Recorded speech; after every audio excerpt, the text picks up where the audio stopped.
bersama kami dalam Pro Kontra. Kita lanjutkan membahas derita Rohingya. Saya ke Pak Helmi Faisal ya. Tadi sudah disinggung kalau dari segi politik untuk menghentikan kekerasan di Rohingya ini dengan tekanan atau dengan tindakan-tindakan tegas lainnya. Tetapi bagaimana dengan nasib korban saat ini yang jelas membutuhkan bantuan begitu? Ada yang mengatakan agar Indonesia memberi bantuan bahkan menerima pengungsinya. Jadi kalau apa yang disampaikan Bu Menlu terakhir itu memang agendanya dua. Pertama adalah menghentikan kekerasan di Rohingya. Yang kedua adalah menyalurkan bantuan kemanusiaan kepada Rohingya. Jadi ini dua tugas yang sebetulnya dalam posisi ini sekarang tidak bisa dilakukan oleh negara-negara lain. Malaysia sendiri kesulitan untuk melakukan komunikasi dengan Myanmar. Dan saya kira peran yang cantik sekarang ini strategis adalah pemerintah Indonesia.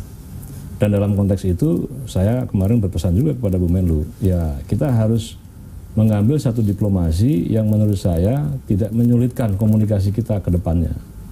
Jangan sampai kemudian komunikasi kita gagah-gagahan kemudian menimbulkan kesulitan dalam melakukan negosiasi-negosiasi. Seperti mengusir dubesnya, malah komunikasi terputus. Saya tidak setuju itu, ya. bahwa semua kita marah dengan keadaan itu kita marah gitu. Ya, tapi marah kita juga harus terukur. Tapi kalau pengungsi Pak, kan kita pulaunya banyak nih Pak ya. Nah ini untuk menerima pengungsi Rohingya yang saat ini benar-benar sudah tersudut begitu. Ya saya kira bagi kita kan yang lebih penting dari politik itu kemanusiaan. Jadi kalau kita kedatangan tamu ya, meski manusia perahu dan seterusnya, mereka butuh perlindungan dari kita. Ya, menurut saya kita wajib memberikan bantuan. Dan PBNU melalui pesantrennya, RMI, melalui Ma'arifnya, mereka semua berkomitmen siap untuk menerima itu. Ya. Dan dari segi misalnya bantuan pengobatan, makanan, tinggal dan seterusnya, Indonesia kan begitu luas ya. Dan ini membangun ukhuwah kemanusiaan di negara kita. Yang kedua saya ingin tegaskan bahwa masalah ini janganlah ditarik ke masalah agama. Bahwa kebetulan etnis Rohingya di sana adalah mayoritas Muslim, ya, tentu ini menjadi keprihatinan kita bersama. Ya.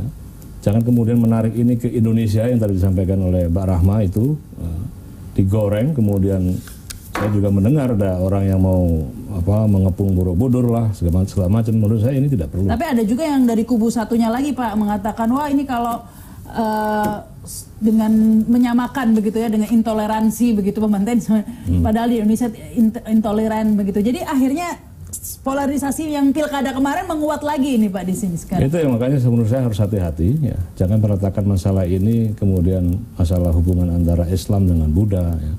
Karena ini akan menimbulkan masalah tersendiri. Jadi kehendak-kehendak yang mulia ini harus dicapai dengan cara-cara yang mulia. Nah, jangan kemudian kita ingin memberikan simpati kepada Rohingya, kemudian melahirkan masalah baru di Indonesia.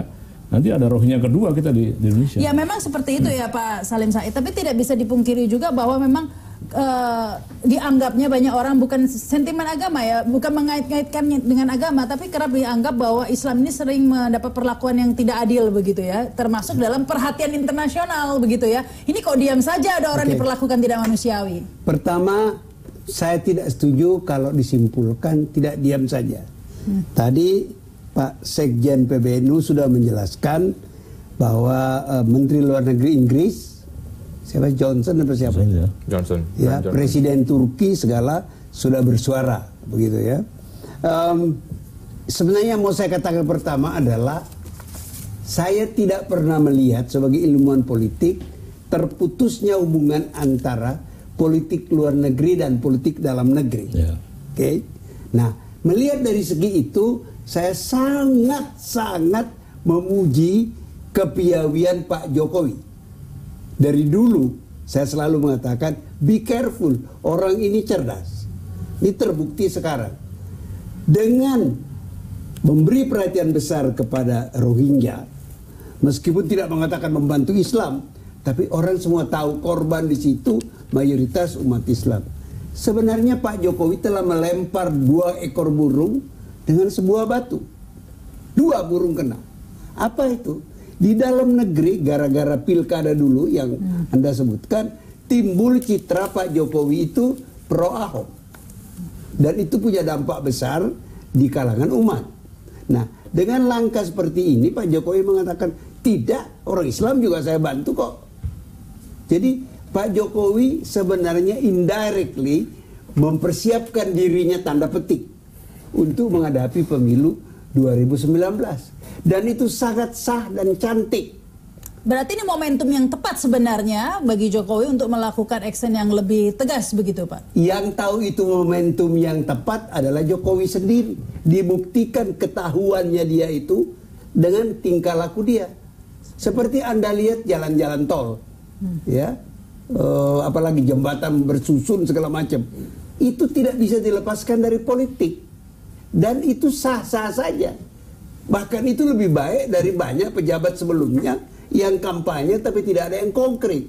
Jokowi kan konkret. Dia bangun jalan tol, dia bangun apa. Tapi langkah Jokowi ini sampai saat ini belum mungkin ya, belum bisa, belum dilihat oleh publik adalah suatu langkah yang tegas. Contohnya kata Pak Hikmanto tadi, terutama melalui ASEAN, tidak melakukan penekanan untuk... Itu soal lain, itu langkah berikut. Apa yang mau ditekan kalau nggak ada leadership di ASEAN?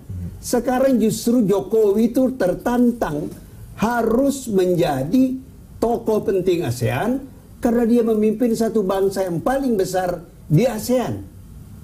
Dan kalau mau dihitung-hitung, negeri yang paling demokratis di ASEAN itu adalah Indonesia.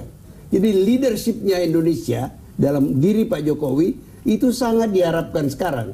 Jadi saya melihat bahwa langkah Ibu Retno ke Myanmar dan Bangladesh, langkah awal Pak Jokowi untuk terus bicara sebagai pemimpin ASEAN.